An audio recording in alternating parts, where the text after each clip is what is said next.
Good evening. We lie to you often, and here we go again. Our top story today.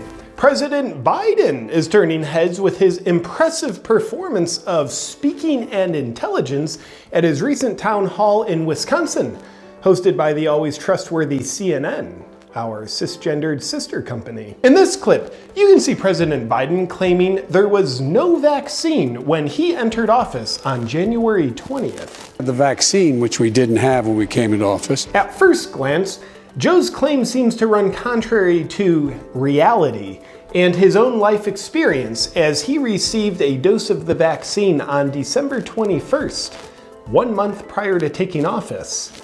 He also received a second dose of the vaccine on January 11th, 9 days prior to him taking office. As to Biden's claim that there was no vaccine until he took office, our fact checkers, who have found 100% of what Trump says to be false and 100% of what Biden says to be true, have found Biden's claims to be true. Let me explain. Considered within the context of time travel, the doctor administering President Biden with the injection was probably from the future, a time after President Biden had taken office, and therefore a time when there was a vaccine. And the doctor probably decided to travel back in time to give the shot to Biden's past self so he could have it sooner, even before it was invented. And because present-day Joe Biden talking with CNN knew this and we didn't, we think he looks like a lying idiot. But really, we're the idiots for not knowing about the time-traveling doctor. Who can blame us? Because time-traveling technology is classified, and only President Biden has knowledge of it. And therefore, he was not lying when he said there was no vaccine before he took office. In further support of the president, chronology is now considered a conspiracy theory. And at the town hall, Biden continued in a scholarly manner. The vaccine, which we didn't have when we came into office, but a vaccinator. How do you get the vaccine into someone's arm? So you need the paraphernalia, you need the needle, you need the mechanisms to be able to get it in. You have to have people who can inject it in people's arms. Biden's high-level medical knowledge about how needles are used for injections, and that you have to have people who can inject it into someone's arm, who are typically referred to as doctors and nurses, is cutting-edge information, taking the world by storm. And based on how his incomplete sentences are strung together, Biden seems to imply that we also didn't have needles, doctors, and nurses before he took office. In other news, additional technologies that didn't exist until Biden took office include the Declaration of Independence, running water, and the internet.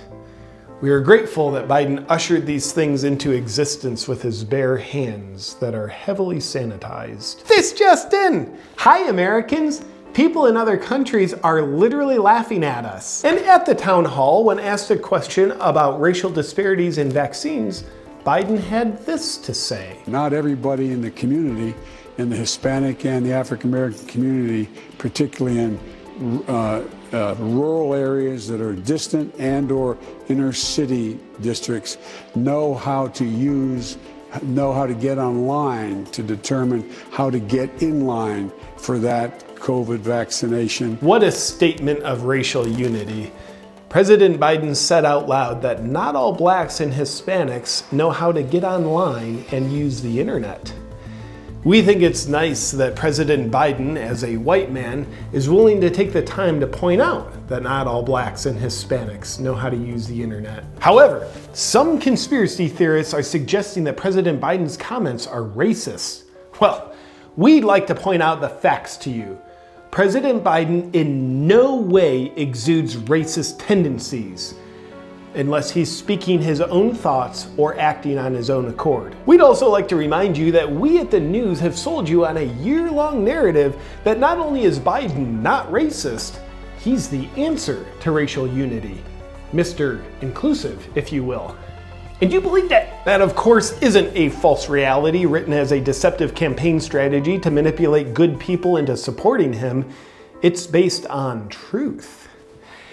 And it's still believable to you, as long as you continue allowing us to do your thinking for you. Other statements of racial unity that Biden has expressed when he's gone off script and accidentally spoke his own thoughts and feelings include, poor kids can be just as bright as white kids. In 2007, when speaking of Barack Obama, he said, "He's the first mainstream African American who's articulate and bright and clean and a nice looking guy." In May, he was quoted on Charlemagne the God's radio show saying, "I tell you, if you have a problem figuring out whether you're for me or Trump, then you ain't black." Luckily for the black community, Biden, who is white, thinks he knows the black community better than the black community. And for good measure, it's worth recalling that Biden sponsored the 1994 crime bill. Look into it. This just in! Looks like the timetables for when they have Kamala Harris take over the Oval Office just moved up. You're not supposed to talk about that plan. Oh. I mean, that was never the plan.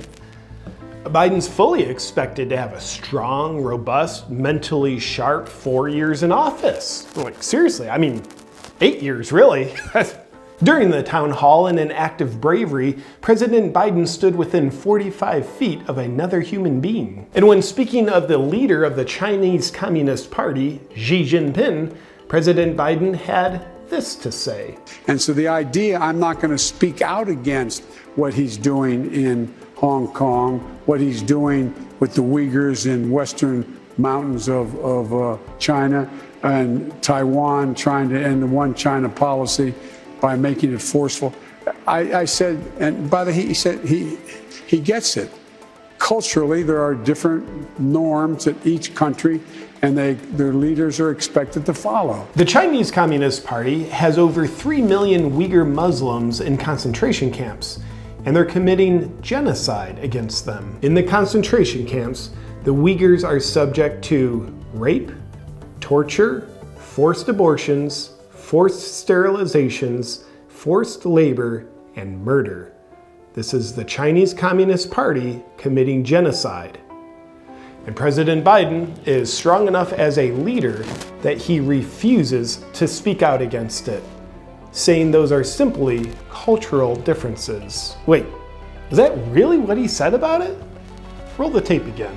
Culturally, there are different norms at each country, and their leaders are expected to follow. Huh, that is what he said. What a weak piece of And we'd like to commend President Biden for his racial unification efforts for respecting the cultural differences of the Chinese Communist Party, which include the cultural desires to rape, murder, and torture people based on their ethnic identities. It's very inclusive of him, isn't it? And it's nice to see his true colors irrefutably shining through. For his recent town hall performance, it was easily Biden's best public appearance since this speech of his in Iowa on August 23, 1987, during his first presidential run. My ancestors who worked in the coal mines in northeast Pennsylvania don't come up after 12 hours and play football for 4 hours. A truly impressive speech. And after it was later found out that Biden plagiarized the whole speech, his 1988 presidential bid crashed and burned. Yet an impressive speech nonetheless. And his recent Wisconsin Townhall speech will go down as one that deserves just as much respect. A wonderful job done by President not Donald Trump. You feel safe and secure having a strong, genuine, and honest leader in office. Tune in next time to learn how you can hand your family directly over to the Chinese Communist Party. Good night. I'm scared of the dark. That's why I want to thank the sponsor of this video, Doc Parsley's Sleep Remedy, because it helps me sleep at night in spite of my irrational fear. And I think you'll love Doc Parsley's Sleep Remedy if you're as scared of the dark as I am. Or if you're just a person who likes to get the best possible sleep so you can feel and function your best the next day, then you'll like it too. Have you ever imagined all the things that can happen to you when it's dark out? Things like volcanic eruptions, home invasions by marsupials, being abducted by aliens, being abducted by Elon Musk, or more realistically, encountering monsters. All these useful fears elevate my stress hormones and therefore make it hard to get a good night of sleep. So I take Doc Parsley's Sleep Remedy about 30 minutes before bed so I can get a great night of sleep and have the energy the next day that I need in order to be as scared of all things as I want to be. Doc Parsley's Sleep Remedy is designed to naturally decrease stress hormones and increase relaxation chemistry so you can get a deeply restorative sleep, which means you'll have the energy you need in order to be irrationally afraid of things.